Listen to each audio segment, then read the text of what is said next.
एक परिचय। औरंगजेब, जिन्हें औरंगजेब आलमगीर के नाम से भी जाना जाता है, मुगल साम्राज्य के छठे शासक थे। उन्होंने 1658 से 1707 तक शासन किया और उनका काल भारतीय इतिहास में महत्वपूर्ण रहा। औरंगजेब का शासनकाल धार्मिक, सांस्कृतिक और राजनीतिक दृष्टि से अत्यधिक विवादास्पद माना जाता है। भारत में उनके शासन को लेकर अक्सर बहस होती है, जहां कुछ लोग उन्हें एक कट्टर शासक मानते हैं, जबकि कुछ लोग उनकी प्रशासनिक नीतियों की सराहना करते हैं। वहीं पाकिस्तान में औरंगजेब को एक आदर्श मुस्लिम शासक और धार्मिक नायक के रूप में देखा जाता है। इस लेख में हम भारत और पाकिस्तान में औरंगजेब को लेकर बनी धारणाओं, ऐतिहासिक परिप्रेक्ष्य और इतिहासकारों की राय पर चर्चा करेंगे। 2. भारत में औरंगजेब को लेकर विवाद। भारत में औरंगजेब की छवि एक क्रूर और कट्टर शासक के रूप में स्थापित की गई है। उनके शासनकाल में कई हिंदू मंदिरों को नष्ट करने और जजिया कर को पुनः लागू करने के फैसले को उनकी धार्मिक असहिष्णुता का प्रतीक माना जाता है। साथ ही उन्होंने अपने पिता शाहजहां को बंदी बनाया और अपने भाइयों को सत्ता संघर्ष में पराजित कर सत्ता प्राप्त की, जिससे उनकी नीतियों पर सवाल उठते हैं। हाल ही में भारत के कई हिस्सों में औरंगजेब को लेकर विवाद उठे हैं। महाराष्ट्र के नागपुर जैसे क्षेत्रों में हिंसक घटनाएं भी सामने आई हैं, जहां दो विचारधाराओं के बीच टकराव देखा गया। एक पक्ष औरंगजेब को धार्मिक कट्टरता का प्रतीक मानता है, जबकि दूसरा पक्ष उन्हें एक सशक्त मुस्लिम शासक के रूप में देखता है। 3. पाकिस्तान में औरंगजेब की छवि। इसके विपरीत पाकिस्तान में औरंगजेब को एक आदर्श मुस्लिम नेता और धार्मिक योद्धा के रूप में प्रस्तुत किया जाता है। पाकिस्तानी पाठ्यपुस्तकों में औरंगजेब को इस्लाम के रक्षक के रूप में दर्शाया गया है, जिन्होंने इस्लामी सिद्धांतों का पालन किया और शरिया कानून को लागू किया। पाकिस्तानी विचारधारा में अकबर की तुलना में औरंगजेब को अधिक सम्मान प्राप्त है, जहां अकबर की धार्मिक सहिष्णुता और दीने इलाही को पाकिस्तान में नकारात्मक दृष्टि से देखा जाता है। वहीं औरंगजेब को सच्चे इस्लामी मूल्यों का पालन करने वाला बताया जाता है। अल्लामा इकबाल जैसे प्रमुख विचारकों ने औरंगजेब की प्रशंसा करते हुए उन्हें भारतीय मुस्लिम राष्ट्रीयता का प्रतीक बताया है। मौलाना अबुल अला मौदूदी ने भी औरंगजेब की धार्मिक प्रतिबद्धता को सराहा है और कहा है कि पाकिस्तान को औरंगजेब के सिद्धांतों पर चलना चाहिए। 4. इतिहासकारों की राय और दृष्टिकोण। इतिहासकारों में औरंगजेब को लेकर मतभेद स्पष्ट रूप से देखे जा सकते हैं। जदुनाथ सरकार जैसे इतिहासकार औरंगजेब को एक कट्टर धार्मिक शासक मानते हैं, जिनकी नीतियों ने साम्राज्य में असंतोष फैलाया और मुगल साम्राज्य की नींव को कमजोर किया।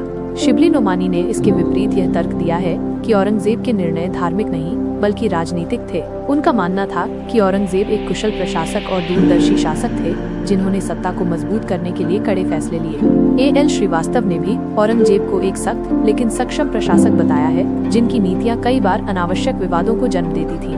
यह स्पष्ट है कि औरंगजेब के इरादों और कार्यों को केवल धार्मिक दृष्टि से देखना उचित नहीं है, बल्कि उनके राजनीतिक निर्णयों को भी ध्यान में रखा जाना चाहिए। 5. धार्मिक और राजनीतिक पहलू। औरंगजेब की धार्मिक नीतियों की चर्चा करते समय ये समझना आवश्यक है कि वे न केवल धार्मिक बल्कि राजनीतिक लाभ के लिए भी प्रेरित थे। जजिया कर। औरंगजेब ने हिंदुओं पर पुनः जजिया कर लगाया, जिसे धार्मिक भेदभाव का प्रतीक माना गया। हालांकि इसका उद्देश्य राजस्व बढ़ाना भी था।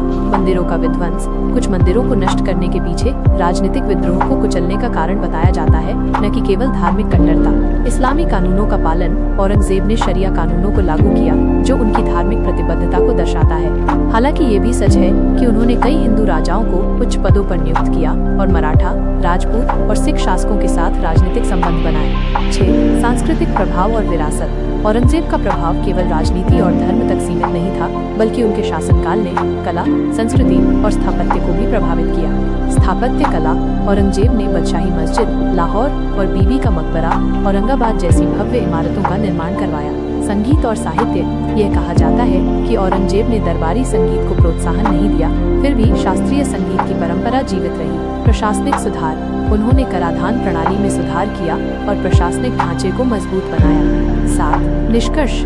औरंगजेब को लेकर भारत और पाकिस्तान में भिन्न दृष्टिकोण देखे जा सकते हैं। भारत में उन्हें एक अत्याचारी शासक के रूप में देखा जाता है, जबकि पाकिस्तान में उन्हें एक आदर्श मुस्लिम नेता के रूप में सम्मानित किया जाता है। हालांकि यह महत्वपूर्ण है कि औरंगजेब को केवल धार्मिक चश्मे से देखने के बजाय उनके राजनीतिक और प्रशासनिक निर्णयों को भी ध्यान में रखा जाए। इतिहास को निष्पक्ष रूप से समझने और उससे सीखने की आवश्यकता है, ताकि समाज में सामंजस्य और समझ को बढ़ावा दिया जा सके। अंततः औरंगजेब की विरासत को केवल कट्टरता या महानता तक सीमित करना न्याय संगत नहीं होगा। उनका जीवन और शासनकाल भारतीय उपमहाद्वीप के जटिल इतिहास का एक महत्वपूर्ण अध्याय है, जिसे गहराई से समझने की आवश्यकता है। औरंगजेब और दारा शिकोह। मुगल बादशाह शाहजहां के बेटे थे। शाहजहां दारा शिकोह को अपना उत्तराधिकारी बनाना चाहते थे, लेकिन औरंगजेब सत्ता के लिए महत्वाकांक्षी थे।